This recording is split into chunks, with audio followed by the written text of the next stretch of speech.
মামনির বাড়ির বন্ধক ছাড়াবার টাকাটা কে দিয়েছে? দিদি? না, দিদির হাত দিয়ে তুমি? আমি দিয়েছি। কেন? ধার করা টাকায় আমায় কিনে রাখবে ভেবেছ? তোমাকে কিনতে তো কোনোদিনও চাইনি সত্যি। কি চেয়েছো তাহলে? বলো, আজ পর্যন্ত তুমি আমার কাছে কি চেয়েছো? বলো দীপু, বলো, কি চেয়েছো তুমি আমার কাছে?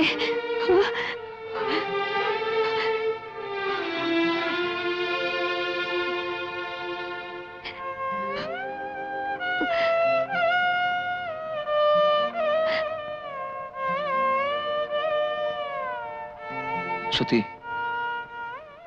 আমি সবসময় শুধু একটা জিনিস চেয়েছি, তুমি যাতে সুখী হও, তুমি যাতে শান্তিতে থাকো। তুমি বিশ্বাস করো, এছাড়া আমি আর কিচ্ছু চাইনি। অনেক ভণ্ডামি দেখেছি তোমার, আজ আর আমি তাতে ভুলছি না। তোমার টাকা তোমায় ফেরত নিয়ে যেতে হবে।